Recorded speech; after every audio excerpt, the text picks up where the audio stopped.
Last week, I discussed the entire process of how I thrift an item, from the brainstorming to the complete upcycle of the piece.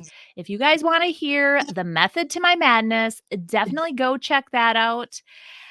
In this week's episode, though, I'll be interviewing Debi Frimmer from Elsie Lane Art Garage. She's an amazing artist and paints the most beautiful pieces of furniture. I am always inspired after seeing her latest project, and I know you guys will be inspired today after today's interview. I can't wait to get this interview started. Welcome to the Rescued and Upcycled podcast with weekly inspiration, tips on trying new techniques, and overall, real talk about owning your own DIY business. Now here's your host, Sonnet Ullenbrook. Welcome back to Rescued and Upcycled. I'm your host, Sonnet Ullenbrook. I want to thank you all for joining me on my podcast. Now, this is episode 19, and I am having so much fun interviewing and talking all things business. I'm hoping I've been inspiring you along with my guests. In today's episode, I'm interviewing Debi Frimmer of Elsie Lane Art Garage, and I first met Debi when I was attending Debi Beard's paint and lay party. We completely hit it off, and she was so sweet and welcomed me into her group of friends that were also attending. And now I consider all of them some of my really good friends. So let's give a big welcome to Debi. Let me bring her on here. Hello, Debi. Thank you so much for joining us. Sonnet. My viewers, tell us a little bit about yourself, for my viewers and listeners that haven't had the opportunity to have found you yet. Okay, well, a little bit about myself. I have been painting furniture for, I'm going to say 15 years. Okay. Yeah, because I started out just painting stuff for my own house. And it kind of was a hobby for my daughter and I. She was in junior high. Okay. And we would go thrifting and yard sailing, and we would just buy stuff for our house. And we would paint it, and we were using latex paint. I had no idea like what I was doing. Yeah. I'm married to Rob, who also helps me here at the store. He's retired now, and he does all my prep work and all the stuff I don't like to do. Okay. We have 6 kids. We have grandchildren, and I don't know what else I can say about myself. It's just not that exciting, really.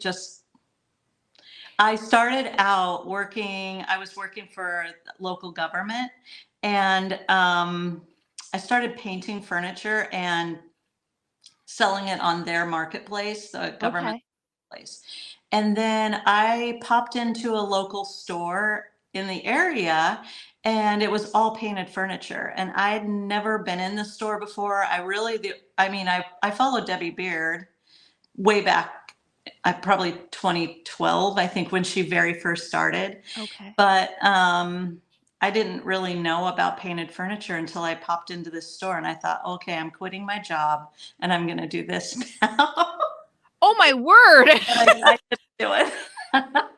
It took a few years, but that's what it drew me in.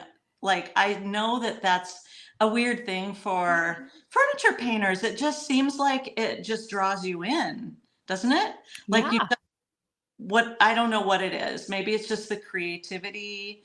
For me, it was like, I've always had like an artistic side. So I've always wanted to,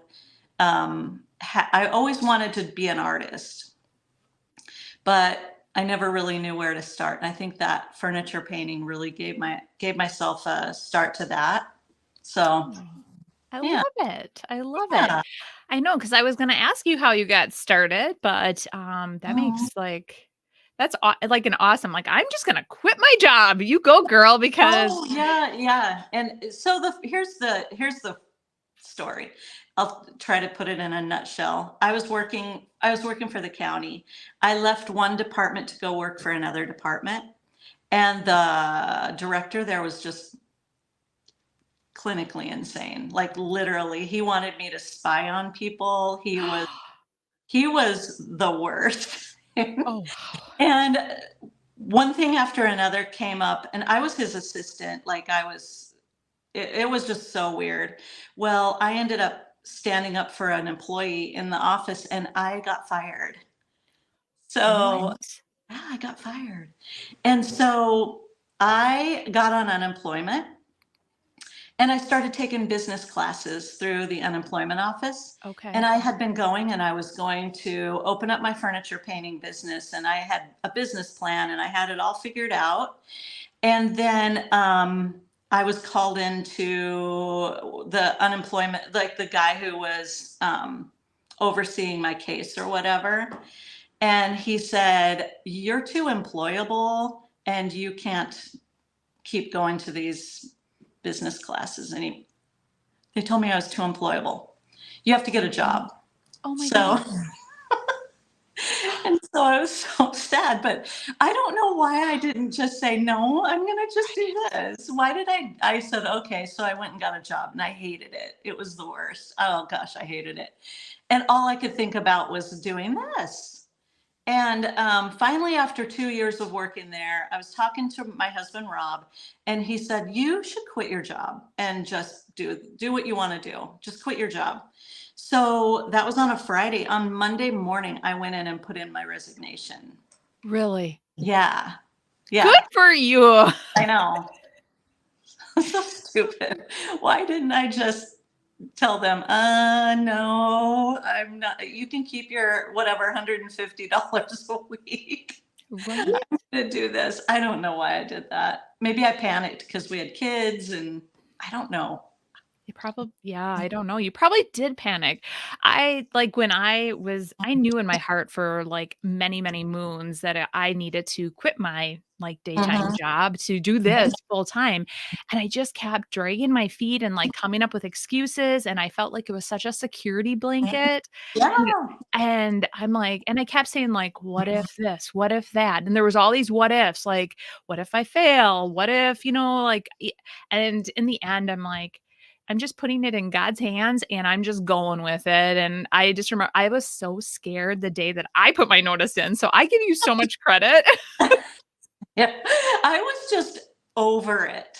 I wasn't scared. I was just over it. And I know you can't do that unless you have support of your family. And Mhm. if I would have been a single parent, there's no way I would have done that. I wouldn't have. But Rob he was just so incredibly supportive about it. And he's like, I don't care if you don't even make any money, just quit and do what you want to do.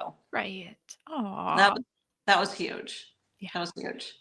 Yes. Was it that way for you? Like, did you just like your husband was probably like, yeah, do it. He did. He was like, Yeah. "You can do it. Do You it, Sonnet." just Like, he's like, "I'm not telling you not to do it. I don't know." He kept telling me that too. He's like, "I don't know. I'm not saying no ever. I've never said no to you. I know yeah, you can do it." And it's exactly. like, yeah.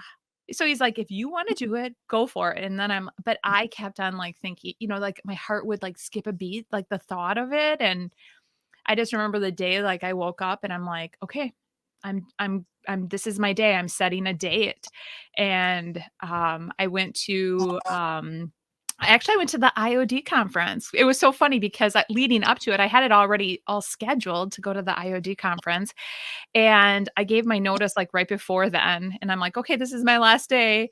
And then my husband's like, so you are going to an IOD conference that's gonna be, like, almost a full" like, I flew out on, like, I only worked a couple days, flew out, I was gone, and then I came back and I worked, like, 2 days and I was done, and he's like, "You're gonna be, like, taking vacation?" I'm like, "Oh, well, I have it." Yeah. Yeah. Yeah, so but yeah, I I don't blame you. I mean that yeah, they asked me to stay on part-time. They wanted me to just work part-time. And Rob's like, "No, just rip the Band-Aid off and be done." yeah. Yeah. Definitely. Awesome. Well, Mhm. I love that story. Oh, such a good beginning. Yeah, that's a Um, really short version of like all the stuff. But yeah. yeah, but it was a lot of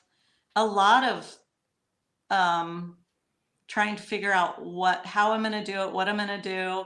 But all I could think about, like, I'm sitting there in this job, doing spreadsheets and big, huge reports, and it's so uninspired. Like, to me, you have to have a certain side, that I think I'm right brained. Is that the creative part? Yeah, Left you have brain, to have a certain but mindset to do that stuff. yeah, I'm sitting there thinking, how can I make this fun? Yeah, you can't make spreadsheets fun. I know some people think it's fun. Oh no, it's I not know. fun. Yeah, I mean, it's so funny because, like, my one friend, she loves to crunch numbers, Yeah, and that's, like, what her thing is, and I'm like, "Yeah, the only numbers I like to crunch is, like, quick numbers of, like, am I making enough money right now?" and I'm You're still wrong. I'm yeah. still wrong. I'm like, ooh, look how much money, and then oh wait, I forgot all the decimals. Right. Yeah, I know. I'm like, I- "Oh," that's why I have an accountant for, like, a lot of that stuff yeah, because 'cause I'm like, I don't like taxes and yeah, and I don't like anything to do with, like I wanna be the creative and just have all kinds yeah. of fun, so Me I too. totally understand. And that's kind of like the whole social media stuff, like learning all that, like YouTube and all of that too. To me, all I wanted to do was paint and sell pretty things. That's all I wanted to do. And business has changed so much that like, you have to be doing more than just painting furniture and selling it. No. I don't know. I don't know anybody, unless you have a big store somewhere and you have a lot of foot traffic, where you can just do that. Right. Yeah. You I know, and you have to be, like, on all the platforms, and you have to be posting, and you have Mhm. to be consistent, and Mhm. if you're not, then the algorithm doesn't like you. It drops you like a hot potato. It does. Yeah, and that's not what I want. I don't want to sit in front of a computer, and I'm finding myself sitting in front of a computer more than anything else I do. But I still I don't know, I'm getting to where with YouTube, I'm liking the editing process. It's kind of fun. I don't know. Yeah. Fun is, I don't know. I try to put a creative spin on it when I'm doing it. I'm like, "Okay, how can" like, even now, I've been doing this now for 3 years. I've had my YouTube channel, and I'm at a point where now I wanna do a little bit of a change to my videos, and so I'm like, "Okay, I can creatively change this and make it a Mhm. little different, so and still provide, some of the same content, but make it look different." So, Mhm. I'm just always trying to put a creative spin on it, but yes, it Yeah. my most favorite thing to do, edit? No. It's I'm always like, "Okay, I could be, thrifting, or I could be painting, or I don't know, there's so many things I could be doing. Mhm. So, No, it's okay. You just constantly have to be reinventing yourself.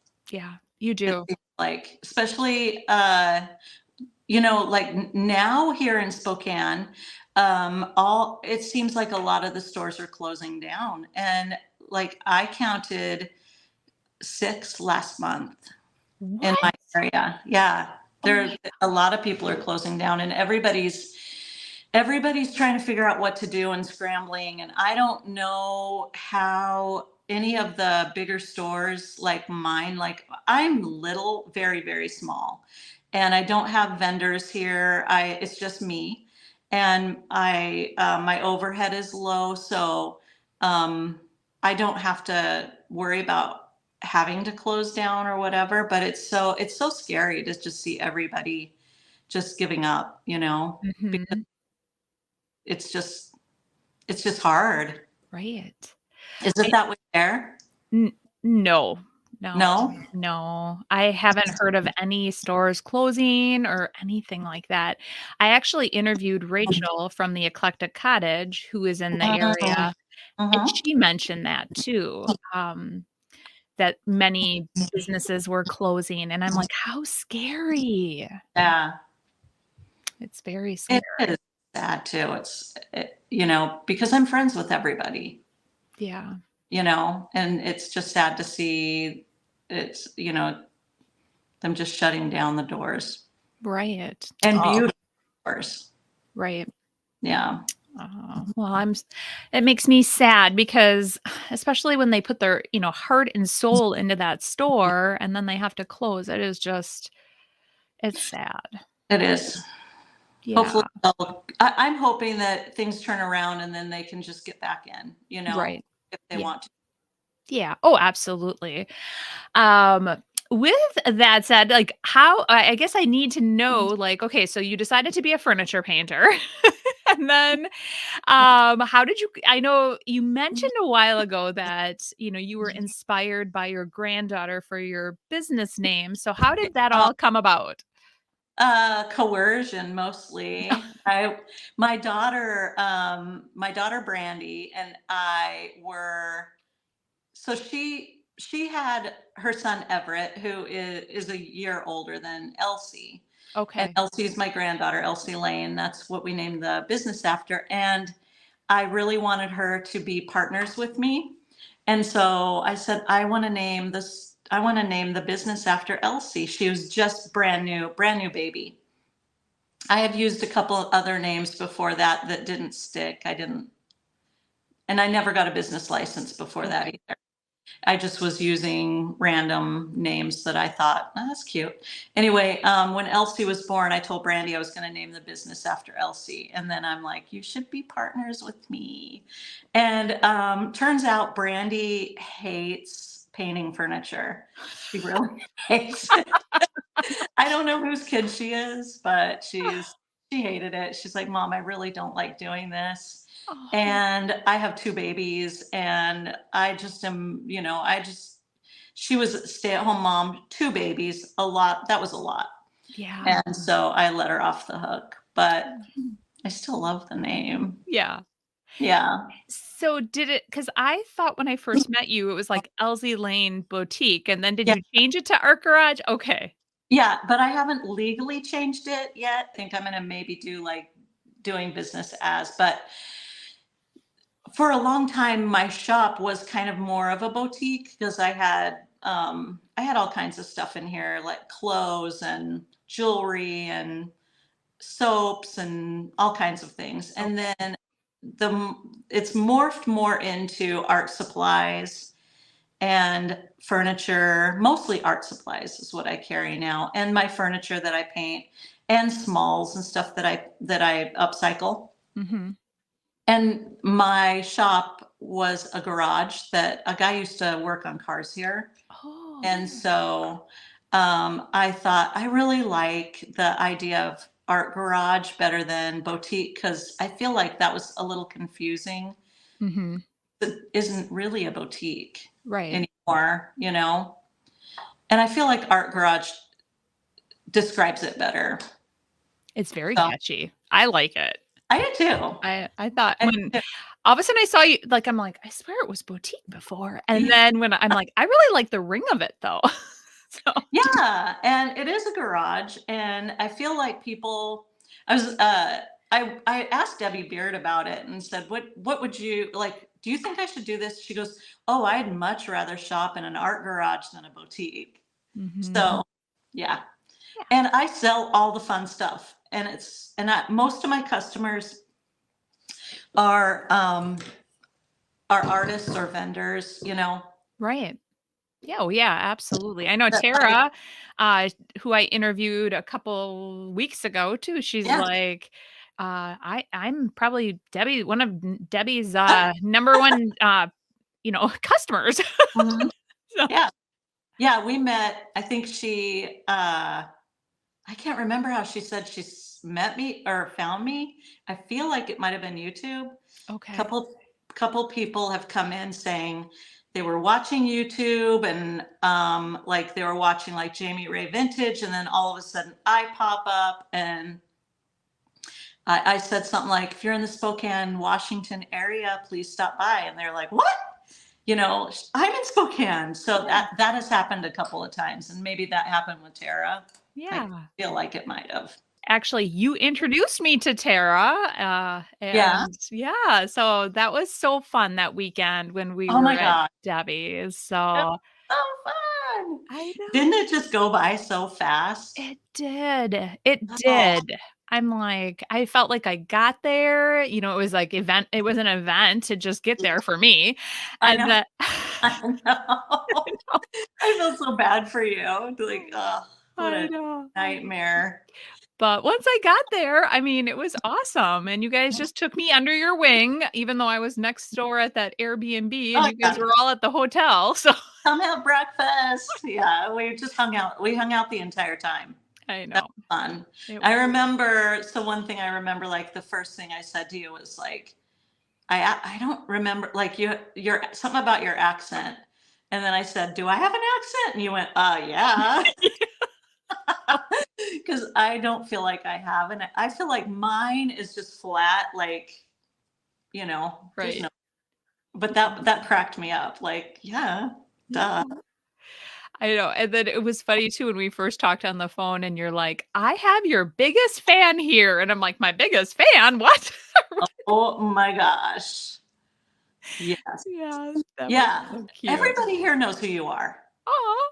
All my customers know who you are. Yes, they do. That's awesome. Yeah, actually, I do have to say that when I launched the Makers Box, Washington, along with Wisconsin, where I'm from, those two states really, there were a lot of people in both of them. Oh, So I think that that's awesome.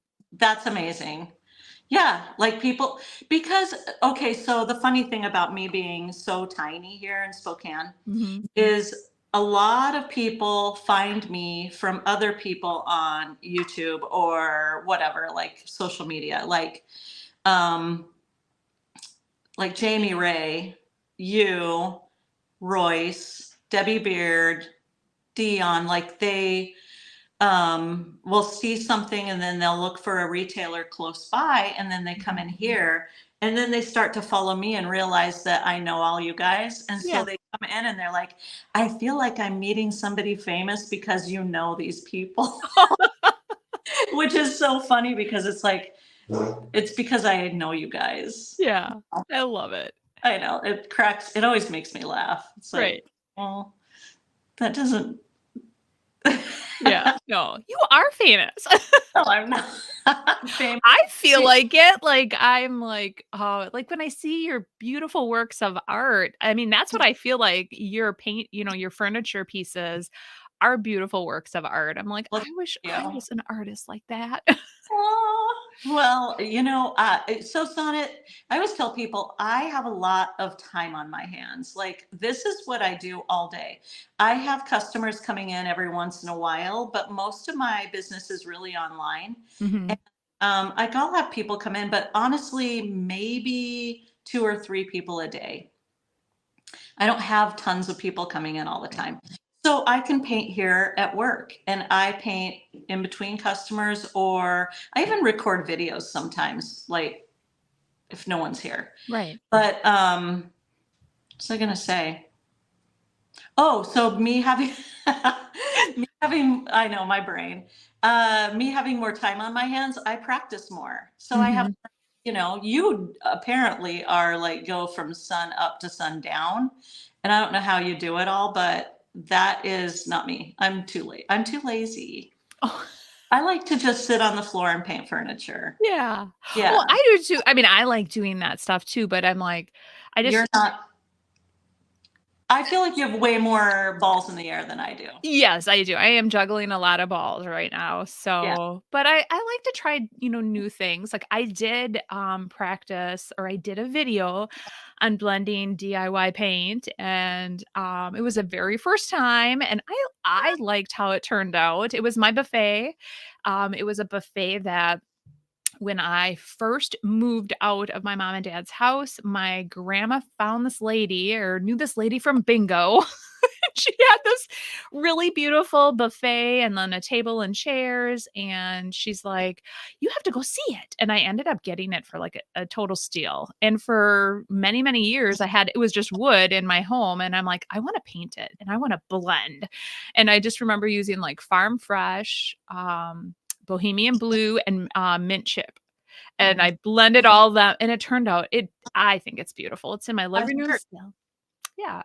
I'm sure it is. I'll have to go find it. Is there a picture of it? Yeah, there probably it was during my 12-day, or was it 12 days of DIYs? It was I every year I always do like the 12 days of DIYs or the 25 days of Thriftmas, or like I'm always doing something during the holidays. And but Yeah. yeah. Hmm. Yeah, so it I was want fun. to see. Yeah.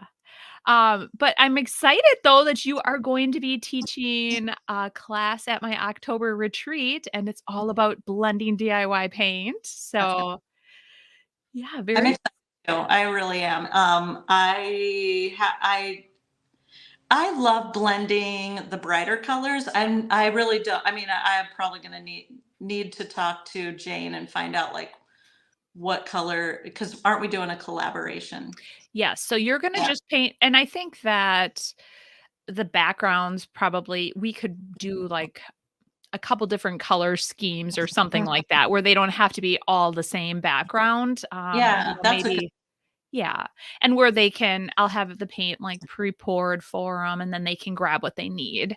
Right. Um, yeah. And for blending, as you know now that you've done blending, you only need a tiny little bit, to blend, especially a canvas, but even on a piece of furniture. I bet when I'm blending colors, I never use more than a tablespoon of Right. paint to blend over the top of other colors. Okay. So, yeah, they could really pick the colors that they like. Yeah. And Yeah. that, So I'm super excited. I'm like, I know that, you teach a lot of classes too at your Mhm. storefront. So I mean, what can they really expect then? Like, do you know how you're gonna teach them? So what I like to do, I like to teach the basic blending technique that is like foolproof to me. Okay. And so like when I teach a blending class, what I like to teach is do your lighter color for the whole thing.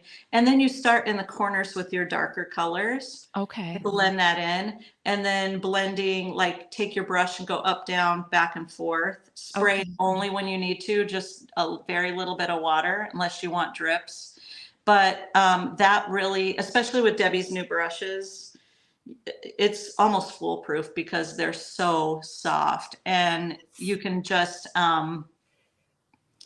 blend up, down, back, forth until it's blended in. If you need more Yeah. paint, throw more paint on there. It's a lot easier than it sounds. Like a lot of people are intimidated by it, but once you get that basic principle down of doing that, Hmm. it just gets easier. Right. Oh, Yeah. good. I'm excited. I might have to sit in on that one. Maybe, I don't know if you want to, I think you probably know what you're doing. And I know. now that you've done a piece. I always, Yeah. on furniture too, I like to start on one panel. Like I don't paint the entire thing. I try to do like one panel or the side or whatever and get my technique down and my colors down, Yeah. and then go do the rest of it. It saves me time, it saves a ton of paint, and because if I do the whole piece at once, then I am constantly having to go back and fix other things. Right. So that's how I found it to, like, for me, the easiest way to do a big piece on blending. Right. Awesome. Well, I love it. I love that tip. And that's kind of how I work on different pieces, like very large pieces too. I start on one side and I kind of work my way. So Mhm. it's good. Yeah. Maybe But everybody does that. I don't know. no, I doubt it. I bet you, well, I didn't at first. That's why I like, oh yeah, this makes way more sense. yeah, But yeah.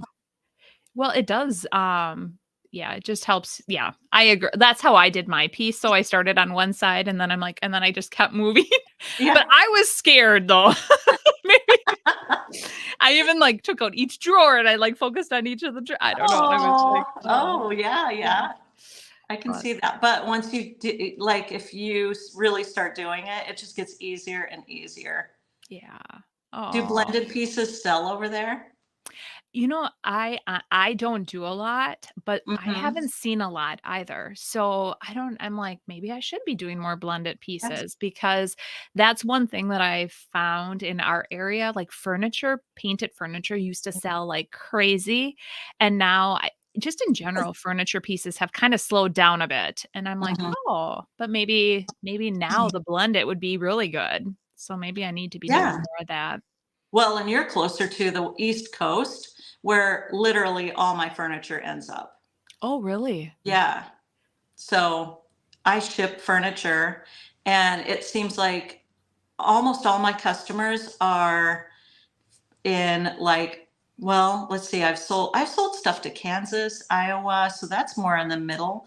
Yeah. But like Chicago, New York, Texas, a lot of it goes over there. Wow. Yeah. That's So interesting. mhm. Maybe Yeah. I'm gonna have to dive into it.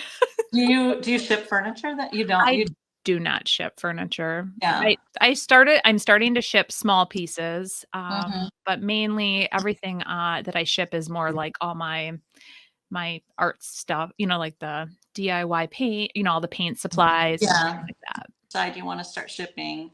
He's amazing. He lives in Oklahoma, Okay. and yeah, and he goes all over the country. He does white glove delivery. A lot of the furniture painters use him. He's really well known, and Mhm.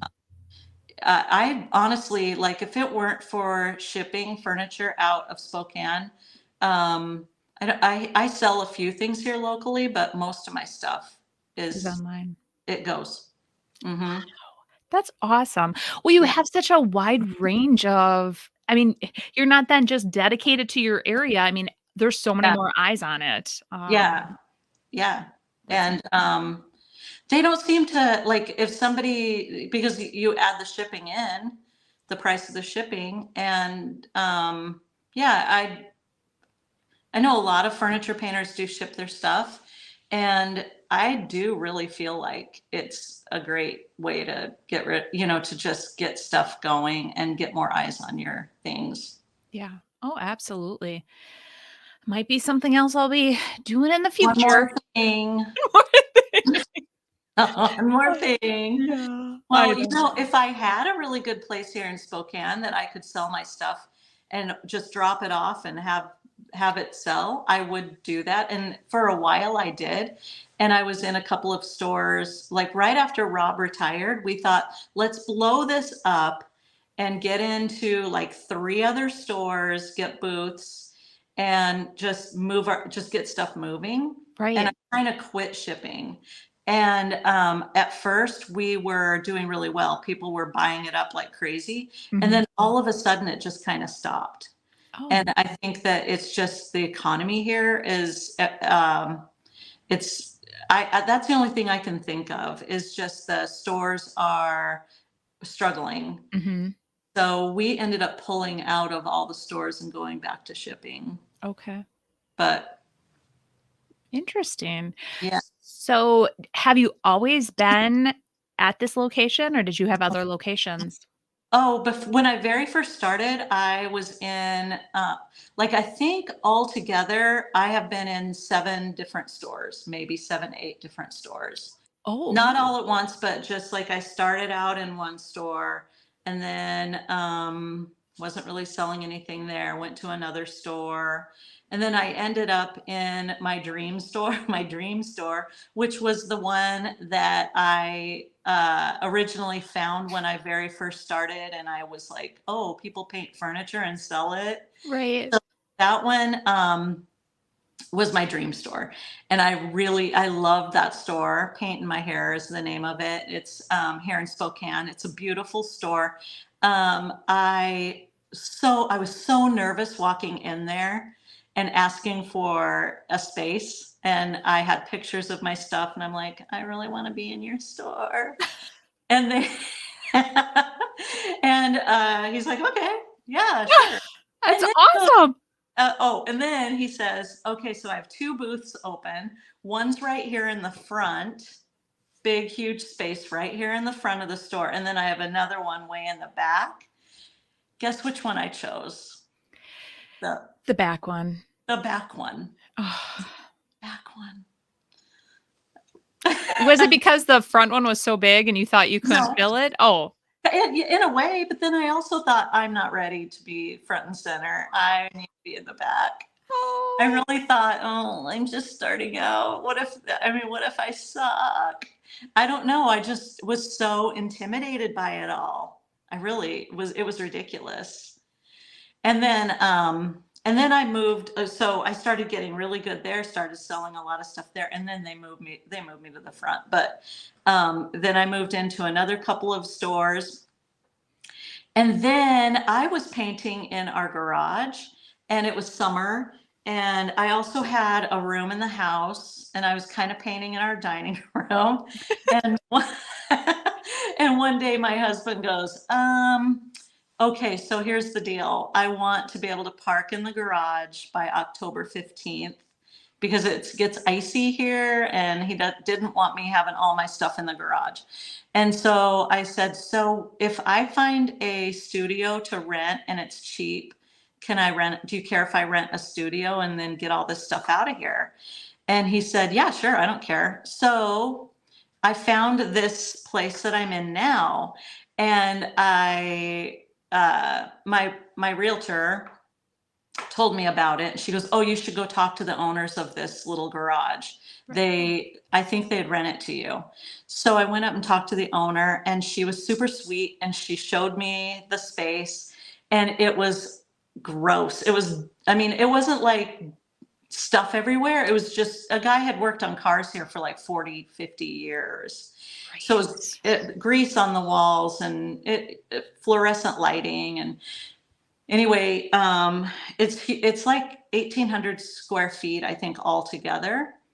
And it has a classroom, and it has a showroom, and then it has a back room where I have a bathroom and everything back there. And that's where we spray furniture. So anyway, she was showing me around, and I said, well, I don't really need this whole space. I only need like part of it. And she goes, no, you have to take the whole, if you're going to rent it, you have to take the whole entire space, because there's no other way to get in. I can't rent it to 2 people. Right.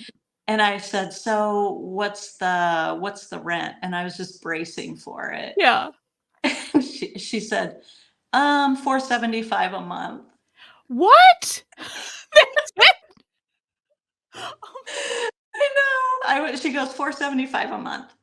And I went, and she goes, oh, and we'll give you a couple months rent free so you can get it all cleaned up and all of that and whatever you want to do to it. So I said, well, I can't make any decisions without talking to my husband, but I'll call you in about 3 minutes. And so I called Rob, and Rob's like, what's the catch? What's the catch? This can't be right. So we met with her, and she goes, no, that's what I want. I think my damage deposit was like $100. Oh my word. I got so lucky here. Like I couldn't believe it. So then I started bringing stuff in, and I thought, I might as well put in a cash register. Right. Yeah. And so then I thought, I'm going to keep my booths, and I'll put in a cash register here, and I'll sell stuff at all 3. And then I don't know, before you knew it, I was out of the booths and just here. Okay. Well, that makes sense. I mean, it makes sense. So it was a complete accident opening the store. It wasn't like I had planned it. It was like this space came available. I could afford it. I'm like, no matter what, I can afford the rent, Yeah. So very cool. I mean, some storage units are expensive. Oh, exactly. Yeah. Exactly. I was paying more at my booths than I ever have paid here. Mm-hmm. So I thought, well, okay, if I'm going to do this, then I'm going to have to really get good at advertising and letting people know where I'm at and all of that. And then that's how I ended up doing like shipping. Well, I started shipping before then, but like really doing more on social media and trying to get people to come in. And then at that time, I was only selling IOD. That's the only thing that I sold. And I was selling it in my booths. I Okay. didn't have a paint line or anything. And then when I moved in here, I knew that the very first paint line I wanted was DIY because I always wanted to like whatever Debbie Beard was doing. I was like, oh, I want that life. Yeah.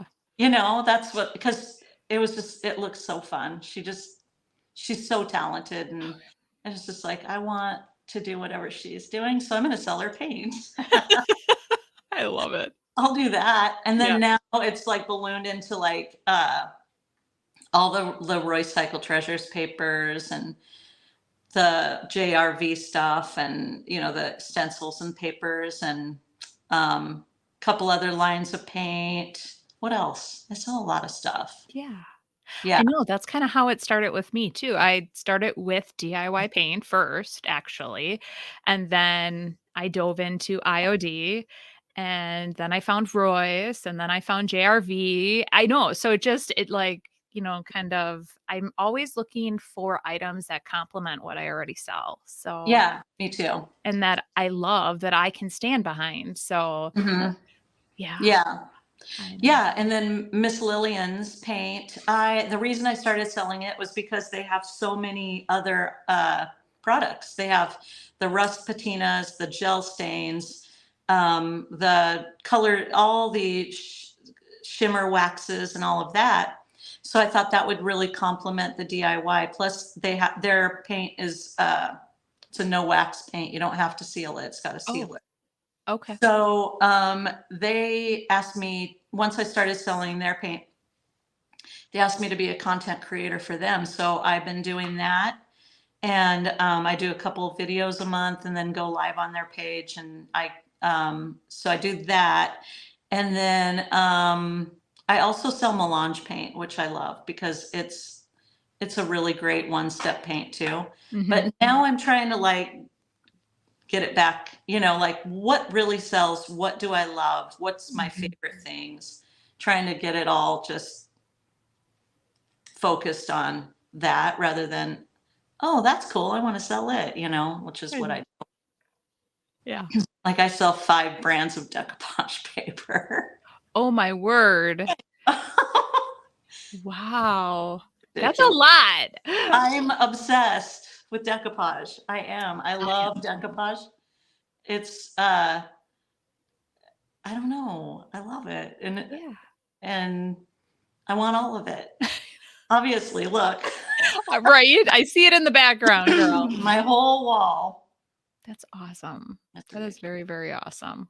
Yeah. Well, I know I I actually had never used it before until I was, like, thinking, "What do I wanna add?" After I did the IOD and the DIY and all that, and then, I stumbled upon Royce's papers, and I tried hers, and I'm like, "Oh, I should probably try a couple others," and then I just kept going back to Royce's, and I just loved it.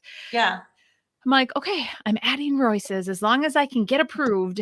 And Mhm. then I was approved, and I was so excited. I was like I remember placing that first order, and I was just ecstatic. So Oh, I know. And then when you got your first order, didn't you just like, "What?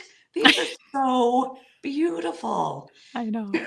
They're a huge seller for me, and people love them, and they're so easy to use. I know.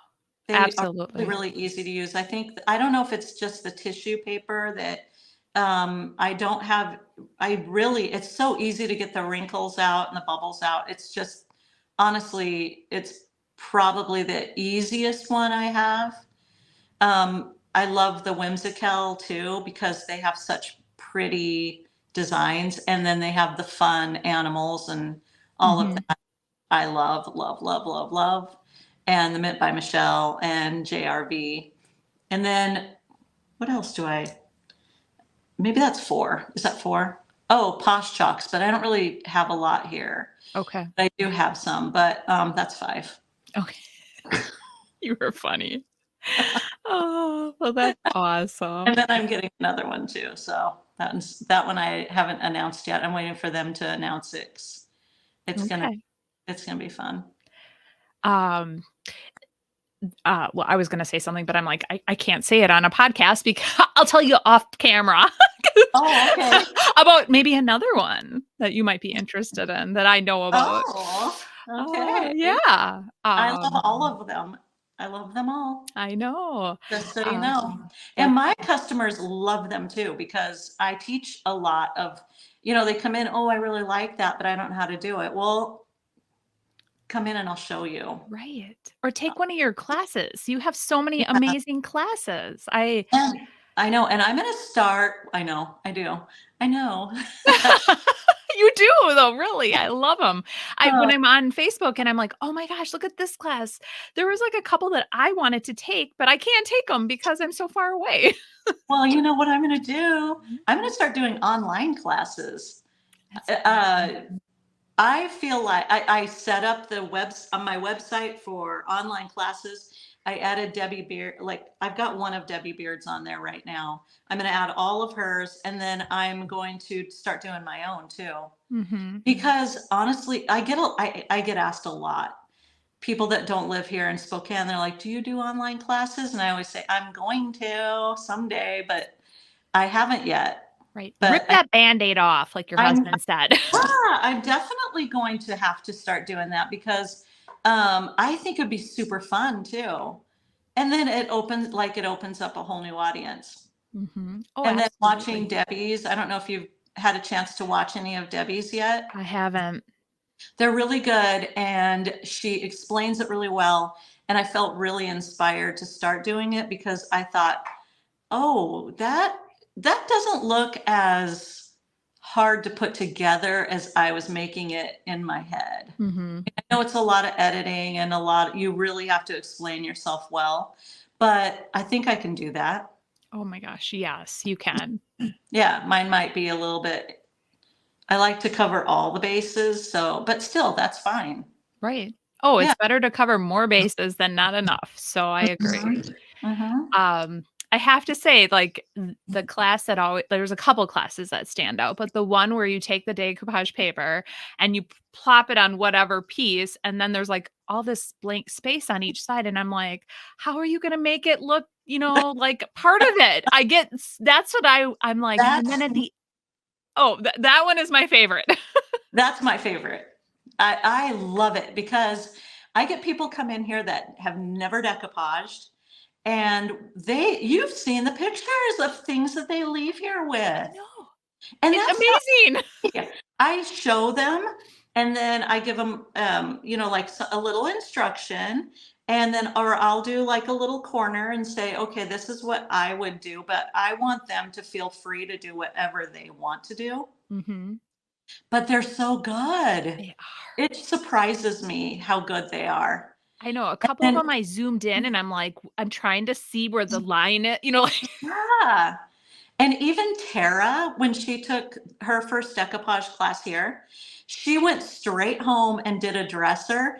And she sent me a picture that night. And I'm like, what? That's amazing. That's And then did you see her? Of course, you saw her bench. yes. That's what made me think of your class because 'cause I'm like, she had to have taken your class because when she started, like, dabbing on the bench and well, first she put it on because at first I was like, "Is the paper that big?" That's what I was thinking, oh, she's going to blend it. I can't wait to I see. know, and then I saw she started blending, and then I'm like, "Oh my gosh." I'm sitting there and I'm, like, watching, and then it just started all coming together. I'm like, And "You go, Tara." doesn't it make you want to take that paper and do that? I Mhm. used that paper and now I'm sad because I want to do that on a big piece now. It's summer, what's it called? Summer scenes? Summer scene? Something like that. Summer Garden, I think is what it Oh, it's is. so Yeah. beautiful. And that's exclusive, right? I know it is. So, talking about that, I have had so many people mention that to me, like, "Oh, so when is Royce going to release it to everyone?" I'm like, Yeah. "She's not." Not? No. I know, that's amazing. I That's know. good Yeah. because then, I like so the June box, once June is over, is that box done? You're never gonna do that box again? No, Yeah. never. So what I've been offering is that I purposely ordered a few extra papers so that if people that ordered the June box and order the July box want to order additional papers, they can.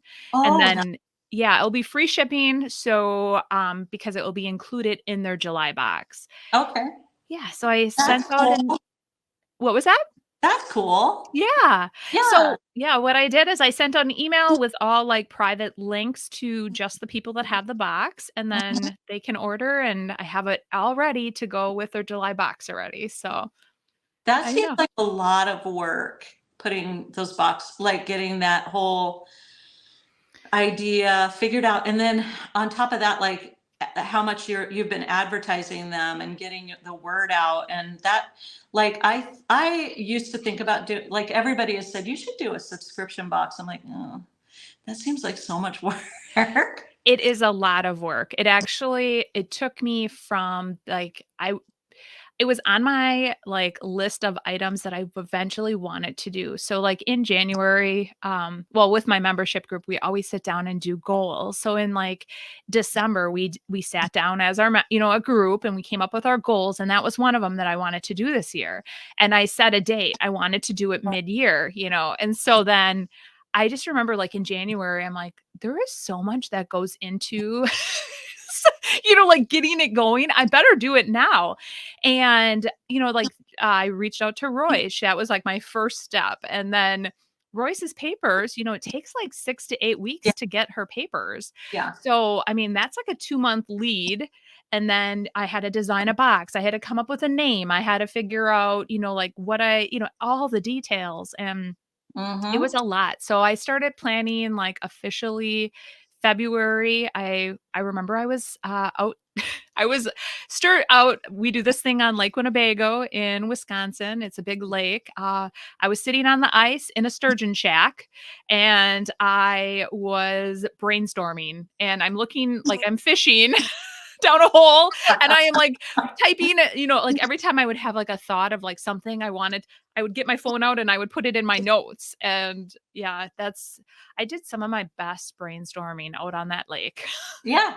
It always seems to me like whenever I'm supposed to be doing something else is when I think the most about, like, what you know, Yeah. I think it probably drives people nuts because it's like, "What are you doing? We're fishing." Oh, yeah. I know, because I was with my dad, actually. He was in the shack with me, and he's like, "Why do you keep grabbing your phone?" I'm like, "Dad, I keep coming up with ideas. I have to write them down because, if I don't write them down, I am gonna totally, like, forget about, like, that idea or, Yeah. Yeah. I just had to get it on paper." Yeah, yeah, I get it. I get it. I think of things in the middle of the night and I don't write them down, and then the next morning I'm like, "What was that again? Yeah. That seems dumb." But it seems so smart in the middle of the night, and so I wonder if it was, but the memory of it was like, I didn't clearly have it Right. in my Yeah. head when I I woke know. up. I don't know. Yeah. But we Well, were sleep a lot. yeah. I mean, and the membership box or the subscription box was a lot of work, but now that I got it down, I think it's gonna hopefully go Mhm. smoothly. So, I'm excited though for you and your online classes. I think that's gonna just really expand your business I even think more. so, because I've got a lot of ideas, and I need to Mhm. write them down. You do. You do. I need to write them down. Yeah, I know, and I always say too that, like everyone in my membership group, I'm like, multiple streams of income are good because, like right now we're seeing like our storefronts or like even our booth spaces slowing down a little bit with the economy. And when those slow down, at least you have another stream of income there. And so maybe Yeah, when that slows down a little bit, then something else will pick back up. And yeah, so, yeah. yeah, exactly. I know that, like, when we got shut down here in 2020 and they shut down all the stores and everything. And thankfully, I had just opened my website. Right. And thankfully, I did that. And that really helped a lot. So I feel like you just and then I think that spurred me to think, what else can I be doing? Right. And I'm always thinking about, okay, what else can I be doing? And is it something that I want to do? And is it something that I can do without being completely in over my head or stressed out about? Right. And like, I think, yeah, a subscription box for me would be super fun to put something like that together. But, and I can think of a bunch of ideas on things that would be really, that people would love. But then I'd have to let people know that they were for sale. Because otherwise I'd probably sell 5 and then be Right. like, oh, that didn't work. Right. You know? Yeah. Well, and the other thing too, like now it's like there's so much every month. There's just a lot of prep work and I'm like, okay, I got to order this. I got to do this. Yeah. And and then right now I do have a helper, thank goodness. Oh, And good. yeah, kind of like I'm like, okay, I got to unleash myself, like I got to let somebody else take over. And Yeah. I was a little nervous, but Mhm. she's doing great. Oh, good. And yeah, so There, I there's a girl here that, sorry, I interrupted you. no, that's okay. There's a girl here that wants to start editing my videos. And Oh, she said, send me some clips. I'll do one for you. And if you like it, then you can hire me. And so here's the thing, getting all the clips together, figuring, it's like, I letting go of that control. it's hard sometimes, but it was funny because she came yesterday. So yesterday was for like the first day.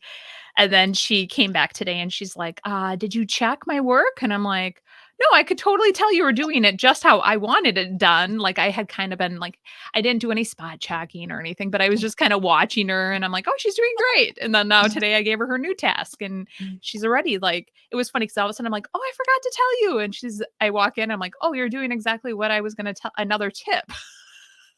She already knew my tip. Like she's been really good. So, Oh, that's awesome. but yes, I sometimes worry because, like I think that's why writing it down, like writing down the steps you take and then that, handing it over to them and saying like, okay, here are my steps. This is what you need to do. But sometimes that's the easiest way to do it. But I know unleashing like our control, it can be Mhm. hard.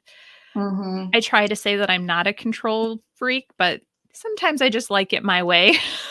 Yeah, well, and I'm not a control freak at all. And I think that part of it is I'm going to drop the ball because I'm not a control freak. And they're going to end up not doing it the way I want, but it's going to be my fault. Right. And so uh, it's almost, I feel like it's easier for me just to do it myself.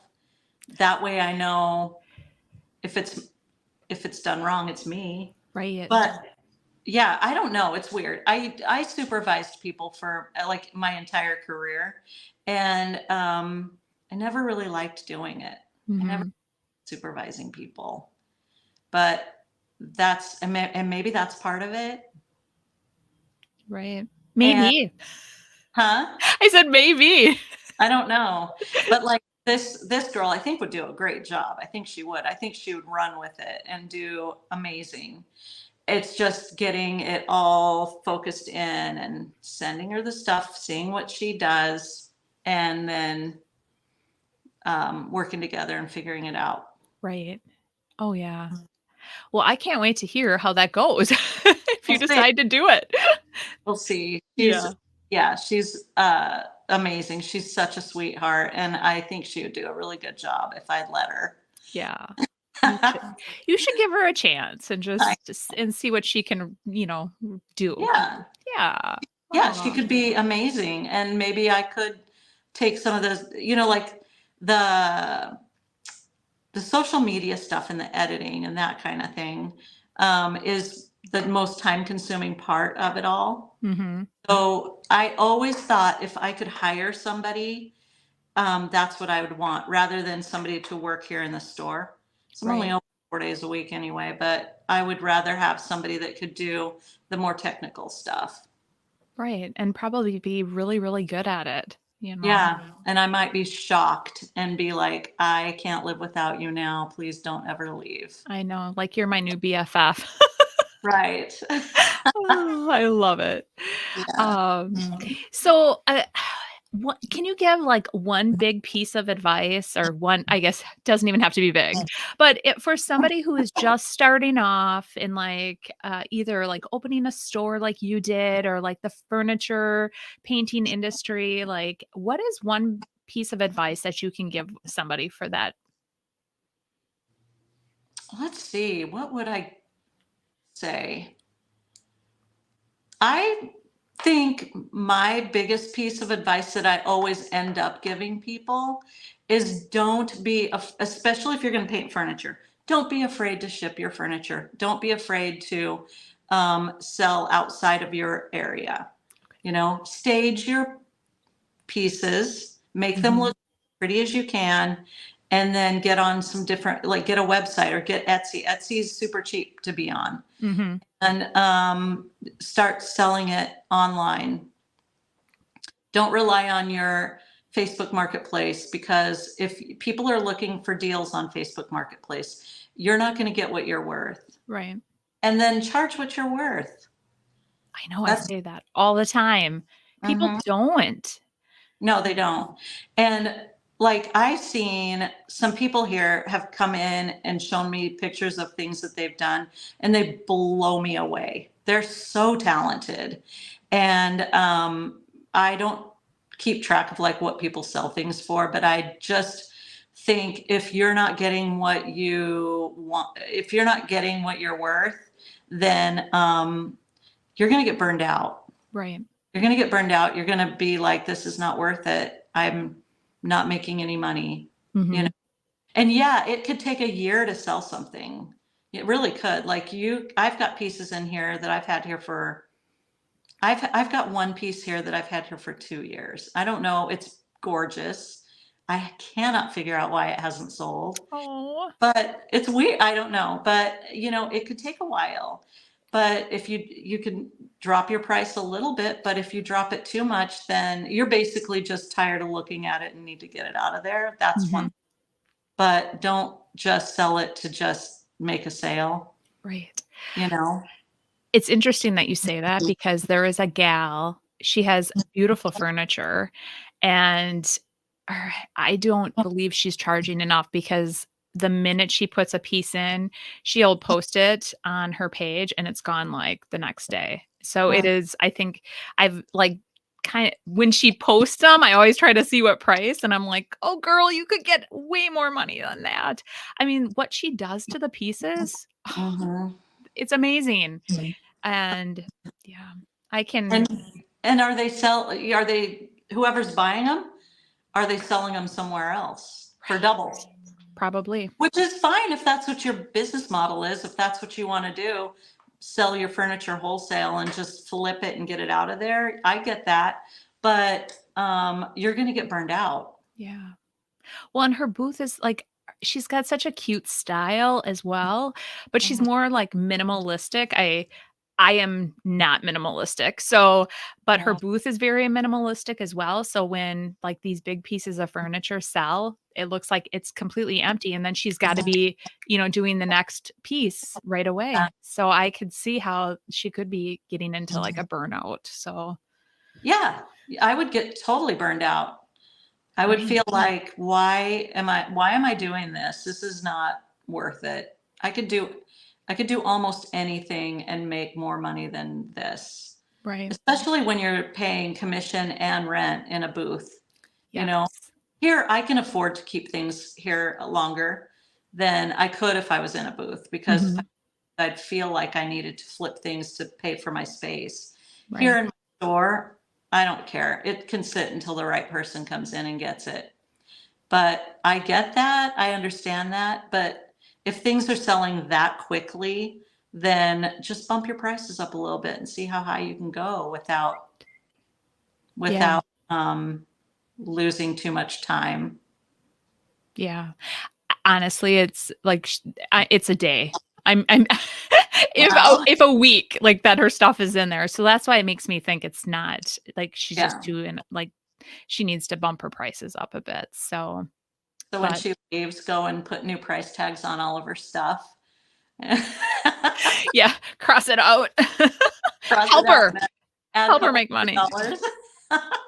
Exactly. Yeah, yeah. Oh, I used to one store I was in, there was a girl there and she sprayed everything and it was pretty, but it wasn't like fancy. It was just sprayed white, whatever. And her prices were dirt cheap. And she flipped stuff like she would actually have to come in every week and completely put in a whole new booth.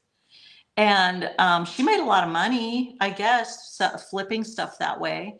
But to me, it would be like I'd rather have stuff sit a little bit longer and make a little bit more money and work a little bit less, right. you know? Yeah, I agree. I love it. Great piece of advice. I have a lot of listeners that have booths or they're thinking about doing a storefront, or I'm sure there's some even wanting to dive into furniture painting. So, a great piece of wisdom from you. I love it. Uh, Aw. yeah, well, I don't know if it's, I don't know. It's just, I've been doing this a really long time and I'm not burned out.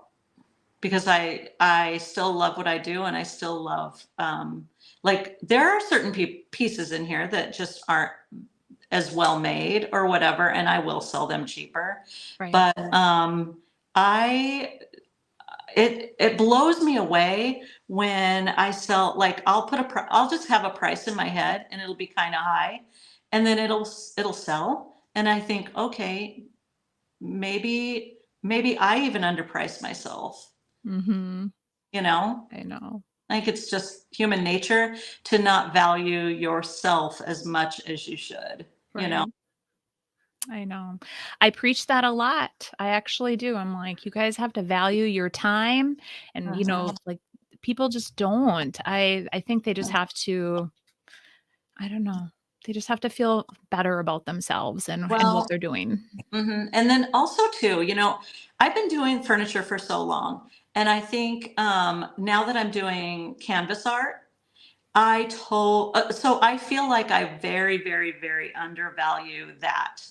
And that comes from being not as confident about canvas art as I do about furniture art. So I Mhm. get that mindset. So you're not super confident that your piece is that good. And so you think, well, I'm not going to ask a lot for it. Or you think if it's sitting in your booth for a couple of weeks that nobody likes it, obviously no one likes this piece. So I'm going to have to lower the price. Well, and I really do feel like if you go into a regular furniture store, you'll see the same piece there for months and months and months. And that's just the way it is Right. because it has to go in a certain space and the right person has to see it. And I don't even really think that they are looking at the price tag as much as they're looking at, I need that piece and I'm going to get it, Right. you know? And Absolutely. 'Cause yeah, if they want it that bad, they'll pay for it. they will. I just have to tell you, I went to this antique store this last week with Connie, and there was this it was an amazing vintage scale, and it was a little bit more than what I wanted to spend or I probably should have spent, but I walked out of the store and I walked right back in and I bought it because I just knew I loved all that chippy goodness on it. It was just, like, absolutely perfect. Yeah. But yes, that's exactly how a person will fall in love with your piece of furniture. Hmm. Yeah. So like I'm thinking of this one piece that I did a few years ago, and it was an odd shaped piece. It was a buffet, but it had a huge hole cut out in the middle, right? And Mhm. I did a video on it, I think. I did a YouTube video on it, but it turned out amazing. It was so pretty. But it sat here for a really, really, really, really long time. And finally, the lady that came in, she was looking at it and she goes, I want that piece. And she took it and she showed me a picture of where she put it. It fit perfectly in her house. And so I think that that piece wouldn't just have gone in anyone's home. It had to, I really felt like it was meant to be hers, Mhm. and you just, yeah, I mean, if you want to do the pieces that are going to go in everyone's homes, which I don't want to do that because that's boring to me, you could probably flip them a little faster, Right. but that's not, that doesn't make me happy, you know? Yeah. Yeah. No, I agree. Aw. Wow, I feel so inspired now to go and start painting furniture and blending, so I might maybe Monday's video, we'll see, I don't Do know. it. Yeah, I will try, maybe, I don't know, but I wanna thank you so much for being on my podcast today, and I know my viewers are gonna be just as inspired by you as I am, so can you tell our viewers where we can find you? I know YouTube, I'm assuming Facebook. Are you on Uh, Instagram? yeah. Okay, Instagram, and are you Um, on TikTok? I'm on TikTok. I haven't done a whole lot on TikTok, but whenever I think about it, I'll throw something on there. Yeah, I don't pay as much of attention to TikTok as I probably should, but I don't know. yeah. I feel like I'm just everywhere. I'm trying to get more on Pinterest is what my goal is, to focus on YouTube and Pinterest Okay, more, like the most, because them being search engines, I feel like that's the best place to really to focus, find you. to, Yeah, to focus your attention on. right, I think it gets seen longer than on Facebook or whatever. right. But yeah, thank you for having me. It was really Oh, fun talking to you. I can't yeah. see you in October. Yes, it's gonna be great. I think I'm very excited. I, So yeah.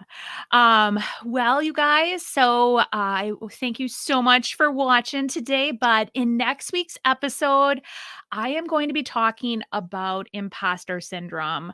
Why we all feel that way and how I try to overcome that feeling when it starts to creep up and what I do about it.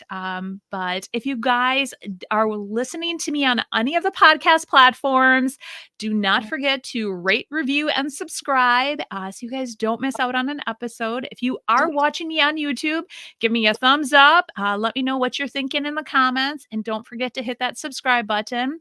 You can also find me on all the different platforms such as Facebook, Instagram, and Pinterest. And I will be posting sneak peeks of upcoming episodes, and I post a ton more over there as well. So I hope you guys enjoyed today's episode, and we will see you guys next week. Bye-bye.